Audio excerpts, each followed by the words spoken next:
This 1922 portrait of two cooks looks friendly until you notice the receipt. It seemed like such a simple photograph. Two black women in white aprons and caps, standing side by side in what appears to be a well-appointed kitchen. Their hands rest lightly on a wooden prep table. They are looking directly at the camera with expressions that seem, at first glance, calm and professional. The kind of image you might find in a museum exhibit about domestic labor in the early 20th century, labeled with something vague like kitchen staff, circa 1920s. The kind of image people scroll past. Until one detail made an archivist in Charlotte, North Carolina stop scrolling entirely.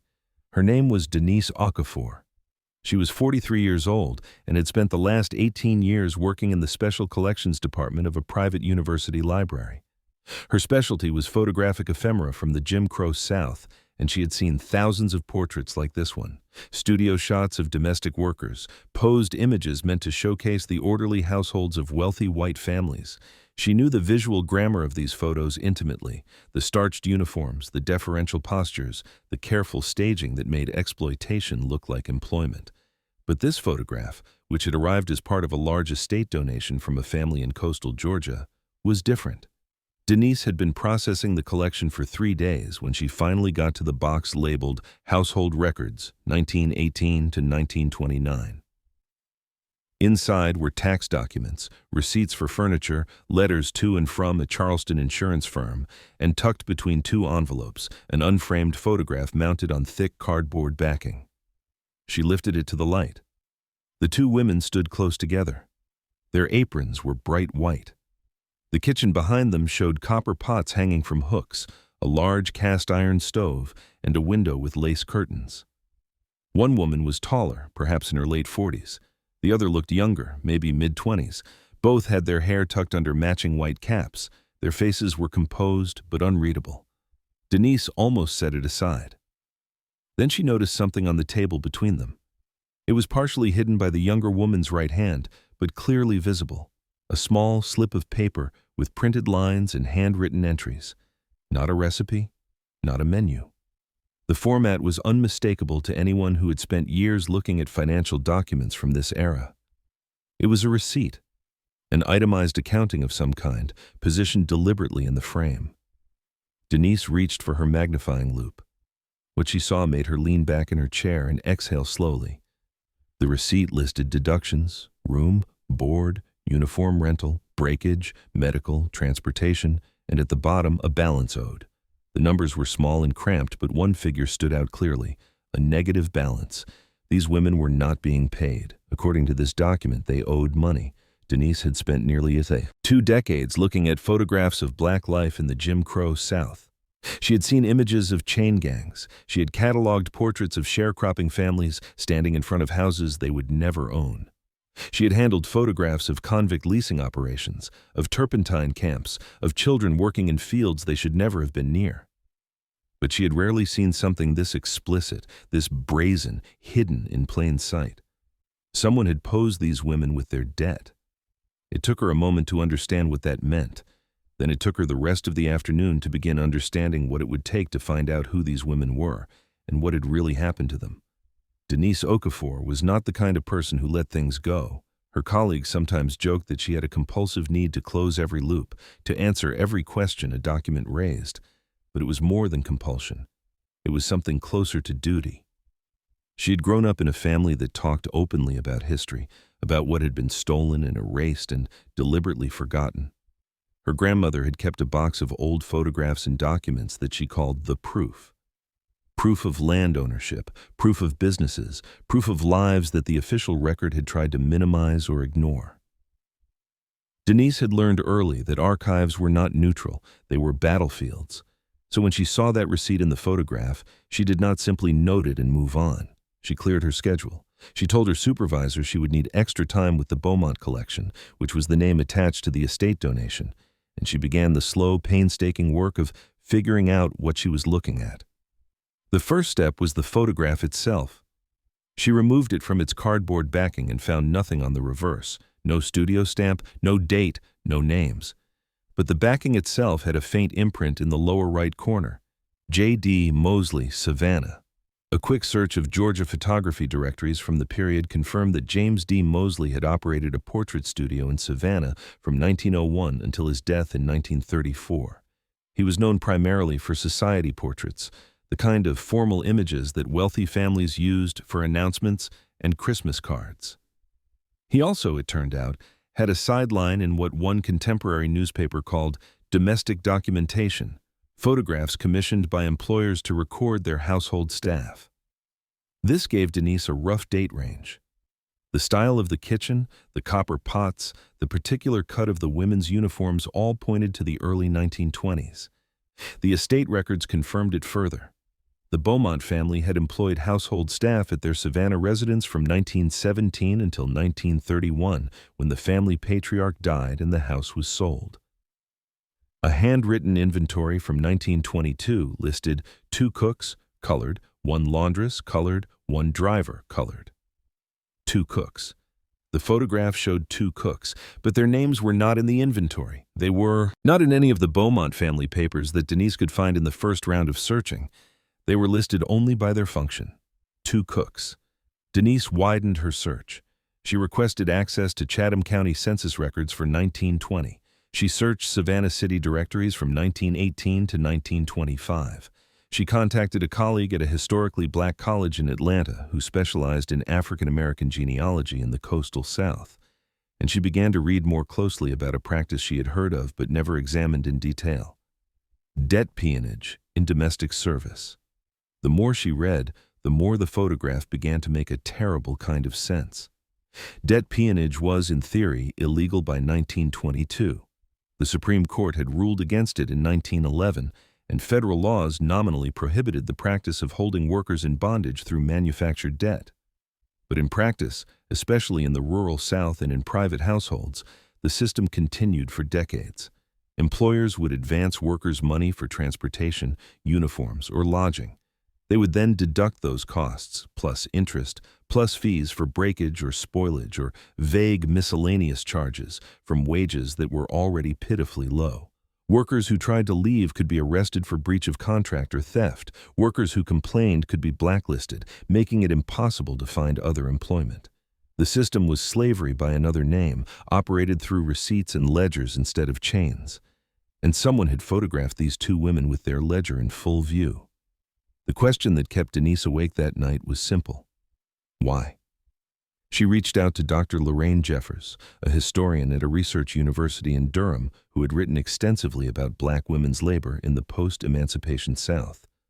Lorraine agreed to look at high-resolution scans of the photograph and the accompanying estate documents.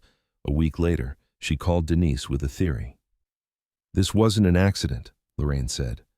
"The receipt is positioned too carefully. Whoever arranged this shot wanted it visible. My guess is that this was a record, proof of debt, something the employer could show to authorities if the women ever tried to leave." Denise felt a chill. "So it's like a wanted poster." "More like a contract photo. Some employers had these taken as a way of documenting their investment. If the worker ran, they could show the photo and the receipt to law enforcement. This woman owes me money. She stole from me by leaving. It was a way of turning employment into imprisonment." Lorraine also pointed out something Denise had missed. The younger woman's left hand, the one not resting on the table, was positioned oddly. It was pressed flat against her apron, fingers splayed. In other photographs from the period, Lorraine noted, this gesture sometimes appeared in images of people who were being coerced. It was not a universal signal, but it was not meaningless either. "We can't know for certain," Lorraine said. "But there's a body of research suggesting that some black workers developed subtle signals, ways of communicating distress or resistance in photographs that their employers would not recognize. A hand pressed flat like that, fingers spread. It could be nothing, or it could be a warning." Denise spent the next month trying to find out who these women were. The breakthrough came from an unexpected source. A descendant of the Beaumont family, a woman in her 70s named Caroline Beaumont Holt, had been contacted by the university library as part of the standard process for acknowledging estate donations. She had agreed to answer questions about the collection. When Denise called her, she expected polite deflection. Instead, she got something closer to confession. "I know which photograph you mean," Caroline said. My grandmother kept it in a separate album. She called it the household book. I always thought it was strange the way those women were posed, like they were on trial. Caroline did not know the women's names, but she remembered something her grandmother had once said about the family's cooks in Savannah. She said they were bound girls. I didn't understand what that meant when I was young. I thought it was some kind of apprenticeship. It wasn't until much later that I realized what she was really talking about. Bound. The word carried centuries of weight. Caroline also remembered a name, not the cooks themselves, but the man who had supplied them, a labor agent in Savannah named Hiram Creech. My grandmother mentioned him once. She said he was the one who arranged the household staff. She made it sound like he was a caterer or an employment agency, but from what you're telling me, I don't think that's what he was at all. Denise found Hiram Creech in the historical record without much difficulty. He had operated a labor contracting business in Savannah from 1909 until 1928. His advertisements in local newspapers promised reliable colored help for households and businesses. His contracts, copies of which survived in county court records from a 1926 lawsuit, revealed the true nature of his operation. Creech would recruit black workers, often from rural areas, by promising good wages and steady employment. He would then charge them for transportation, lodging, and placement fees, creating an immediate debt. Once they arrived at their new positions, their wages would be paid directly to Creech, who would deduct his fees and pass on whatever remained, which was often nothing, or less than nothing. Workers who tried to leave would be pursued by Creech's associates or by local law enforcement acting on breach of contract complaints. The system was efficient, profitable, and utterly devastating. The 1926 lawsuit had been filed by a white employer who claimed Creech had misrepresented the skills of a worker he had placed. The case was dismissed, but the court records included several of Creech's standard contracts. They were meticulous documents listing every conceivable fee and deduction: room, board, uniforms, medical examination, transportation, interest on the balance owed. A worker who signed one of these contracts would begin her employment already in debt, and the debt would grow with every passing month. Denise now had a system. She had a name, but she still did not have the names of the women in the photograph. She went back to the census records. The 1920 census for Chatham County listed the Beaumont household at their Savannah address. The household included the family patriarch, his wife, 3 children, and 4 servants listed by race and occupation. 2 of them were listed as cook. Their names were Essie M. Tatum, age 46, and her daughter, Pearline Tatum, age 24, mother and daughter, working together in the same kitchen, bound together in the same debt. Denise sat with this information for a long time before she continued. Tracing the Tatum family required help. Denise reached out to genealogists who specialized in black family histories in Georgia. She contacted churches in Chatham and neighboring counties. She searched death records, marriage records, and property records. What emerged was fragmentary but heartbreaking. Essie Tatum had been born in 1874 in Liberty County, Georgia, to parents who had themselves been born into slavery. She had married young, had several children, and been widowed by 1915. Court records from that year showed that she had been sued for a small debt owed to a general store. The judgment against her was $5. She could not pay. By 1917, she was working for the Beaumont family in Savannah. Her daughter, Pearline, joined her the following year. Both had been placed by Hiram Creech. Both had signed contracts that Denise could now reconstruct from the templates in the court records. Both had entered a system designed to keep them working indefinitely for wages that would never materialize. The photograph had been taken in 1922. The receipt visible on the table was not just a pay stub. It was a ledger of bondage. Denise found one more piece of evidence that changed her understanding of the photograph entirely. In a box of miscellaneous papers from the Beaumont estate, she found a letter dated March 1923. It was addressed to a lawyer in Savannah and signed by Mrs. Evelyn Beaumont, the family matriarch. The letter was a complaint. Mrs. Beaumont was writing to report that her cook, the older one, Essie, had attempted to leave the household without settling her account. She demanded that the lawyer take action to recover the woman and the debt she owes. Essie Tatum had tried to escape. The letter did not say what happened next, but Denise found in Chatham County death records an entry for Essie M. Tatum, dated November 1923. The cause of death was listed as exhaustion. She was 49 years old. Pearline Tatum appeared in the 1930 census living in Philadelphia. She was listed as a domestic worker. She was alive. She had gotten out. Denise did not know how Pearline had escaped. She did not know whether Pearline had ever seen the photograph of herself and her mother, standing in that Savannah kitchen with their debt displayed between them.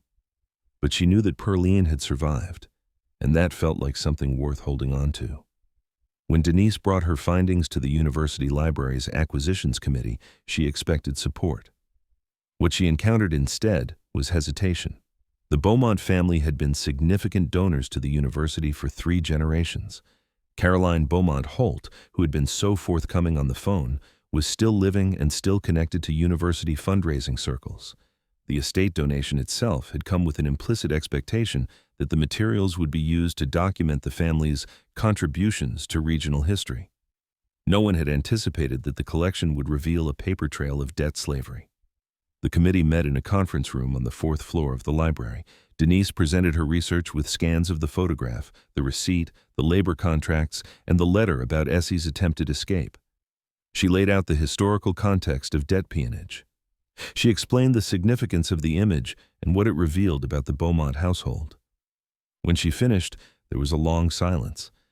The library director, a man named Paul Whitmore, spoke first.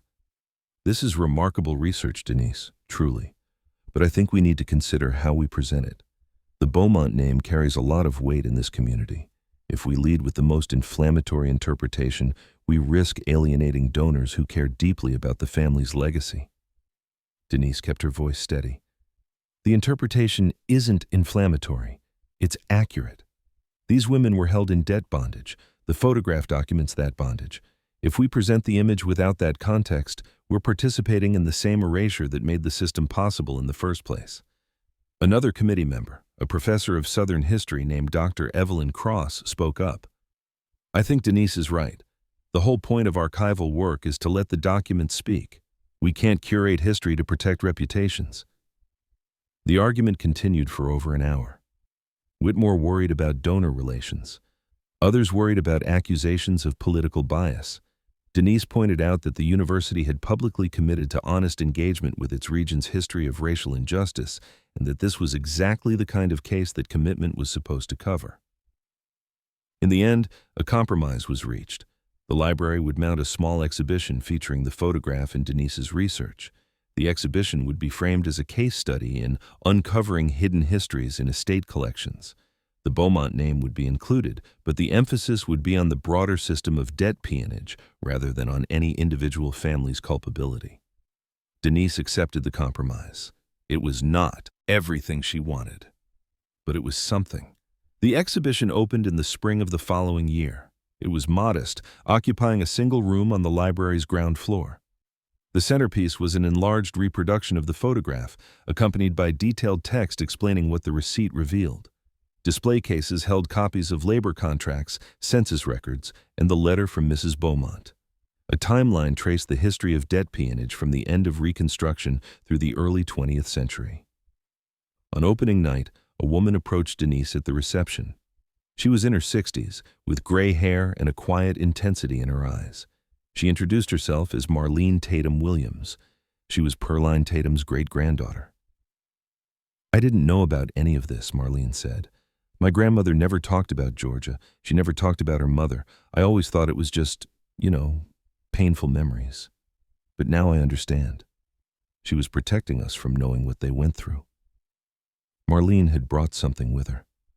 A small, worn photograph, no larger than a playing card. It showed a young black woman in a plain dress standing in front of a brick building. On the back, in faded pencil, were the words, "Pearline, Philadelphia, 1931. She got out," Marlene said. "She made a life. She had children and grandchildren. She worked hard, and she never owed anyone anything ever again. But she never forgot. I can see that now." Denise and Marlene stood together in front of the enlarged photograph of Essie and Pearline, 2 women in white aprons, a receipt on the table between them, a record of bondage hidden in what looked like an ordinary kitchen portrait. "They wanted this to be evidence against them," Marlene said quietly. "But now it's evidence for them. It's proof of what they survived." The exhibition ran for 4 months. It was visited by students, community members, and scholars from other institutions. Several local schools incorporated it into their curricula. A regional newspaper wrote a long feature about Denise's research and the story of the Tatum women. The article was shared widely. It prompted other archivists to look more closely at estate collections in their own institutions, to ask what might be hiding in plain sight. Caroline Beaumont Holt visited the exhibition once, alone, on a Tuesday afternoon.